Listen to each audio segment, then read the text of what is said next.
ಎಲ್ಲರಿಗೂ ನಮಸ್ಕಾರ. ನಾನು ನಿಮ್ಮ ಡಾಕ್ಟರ್ BK ರಾಮ್ ಪ್ರವೀಣ್, ಜನತಾ ಆಯುರ್ವೇದ, ಹಾಸನ. ಓಂ ನಮಾಮಿ ಧನ್ವಂತರಿ ಮಾದಿದೇವಂ ಸುರಾಸುರೈರ್ವಂದಿತ ಪಾದಪದ್ಮಂ ಲೋಕೆ ಜರಾರುಗ್ಭಯ ಮೃತ್ಯುನಾಶಂ ಧಾತಾರಮೇಶಂ ವಿವಿಧ ಔಷಧೀನ ಧನ್ವಂತರಿ ರಮಾನಾಥಂ ಸರ್ವರೋಗ ನಿವಾರಕಂ ಆಯುರ್ವೇದ ಪ್ರವರ್ತಾರಂ ವಂದೇ ಪೀಯೂಷದಾಯಕಂ. ಸರ್ವೇ ಜನಾಃ ಸುಖಿನೋ ಭವಂತು, ಸರ್ವೇ ಸಂತು ನಿರಾಮಯಃ. ಶಾಂತಿ ಶಾಂತಿ ಶಾಂತಿ.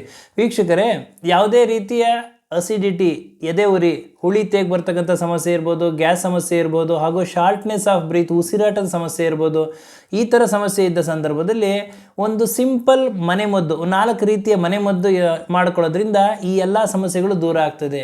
ಆ ಮನೆಮದ್ದು ಯಾವುದು ಅನ್ನೋದನ್ನು ತಮಗೆ ತಿಳಿಸ್ಕೊಡ್ತೀನಿ. ಇದಕ್ಕೆ ನೀವೇನು ಖರ್ಚು ಮಾಡಬೇಕಾಗಿಲ್ಲ. ಮನೆಯಲ್ಲೇ ಸಿಗ್ತಕ್ಕಂಥ ಪದಾರ್ಥಗಳನ್ನ ಉಪಯೋಗಿಸ್ಕೊಂಡು ನೀವು ಇದನ್ನು ಸೇವನೆ ಮಾಡೋದ್ರಿಂದ ಈ ಎಲ್ಲ ಸಮಸ್ಯೆಗಳು, ಹುಳಿ ತೇಗಿರ್ಬೋದು, ಎದೆ ಉರಿ, ಅಸಿಡಿಟಿ ಸಮಸ್ಯೆ ಇರ್ಬೋದು, ಉಸಿರಾಟ ಸಮಸ್ಯೆ ಇರ್ಬೋದು, ಈ ಎಲ್ಲ ಸಮಸ್ಯೆಗಳಿಂದ ದೂರ ಆಗಬಹುದು.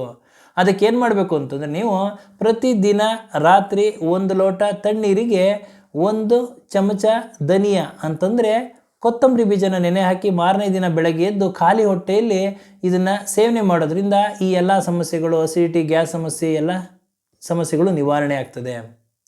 ಇನ್ನು ಪ್ರಮುಖವಾಗಿ ಸೋಂಪು, ಪ್ರತಿದಿನ ಊಟ ಆದ ನಂತರ ಒಂದು ಸ್ವಲ್ಪ ಸೋಂಪಿಗೆ, 1 ಚಮಚ ಸೋಂಪಿಗೆ ಸ್ವಲ್ಪ ಸಕ್ಕರೆ ಮಿಶ್ರಣ ಮಾಡಿ ಪ್ರತಿದಿನ ಊಟ ಆದ ನಂತರ ಸೇವನೆ ಮಾಡೋದ್ರಿಂದ ಈ ಅಸಿಡಿಟಿ ಸಮಸ್ಯೆ, ಶಾರ್ಟ್ನೆಸ್ ಆಫ್ ಬ್ರೀತ್, ಉಸಿರಾಟ ಸಮಸ್ಯೆ ಇರ್ಬೋದು, ಅಸಿಡಿಟಿ ಸಮಸ್ಯೆ ಇರ್ಬೋದು, ಬಾಯಿ ದುರ್ವಾಸನೆ ಇರಬಹುದು, ಹಾಗೂ ಹುಳಿ ತೇಗ್ ಬರ್ತಕ್ಕಂಥ ಸಮಸ್ಯೆ ಇರ್ಬೋದು, ಈ ಎಲ್ಲ ಸಮಸ್ಯೆಗಳು ನಿವಾರಣೆ ಆಗ್ತದೆ. ಇನ್ನು ಪ್ರತಿನಿತ್ಯ ದಿನಕ್ಕೆ 1 ಆದರೂ ನೀವು ಎಳನೀರು ಕುಡಿಯೋದ್ರಿಂದ ಈ ಸಮಸ್ಯೆಗಳಿಂದ ನೀವು ದೂರ ಆಗಬಹುದು.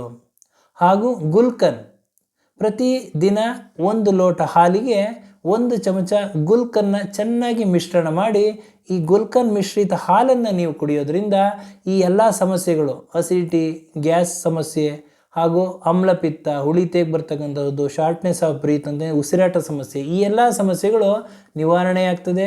ಆರೋಗ್ಯದಿಂದ ಇರ್ತೀರಾ ಅಂತ ಹೇಳ್ತಾ ಇವತ್ತಿನ ಒಂದು ಸಂಚಿಕೆಯನ್ನು ಮುಗಿಸ್ತಾ ಇದ್ದೀನಿ. ನನ್ನ ಈ ವಿಡಿಯೋ ತಮಗೆ ಇಷ್ಟವಾಗಿದ್ದಲ್ಲಿ ಲೈಕ್ ಮಾಡಿ, ಶೇರ್ ಮಾಡಿ, ಹಾಗೂ ನನ್ನ ಎಲ್ಲ ಮುಂದಿನ ವಿಡಿಯೋಗಳಿಗಾಗಿ ಸಬ್ಸ್ಕ್ರೈಬ್ ಮಾಡಿ. ಧನ್ಯವಾದಗಳು.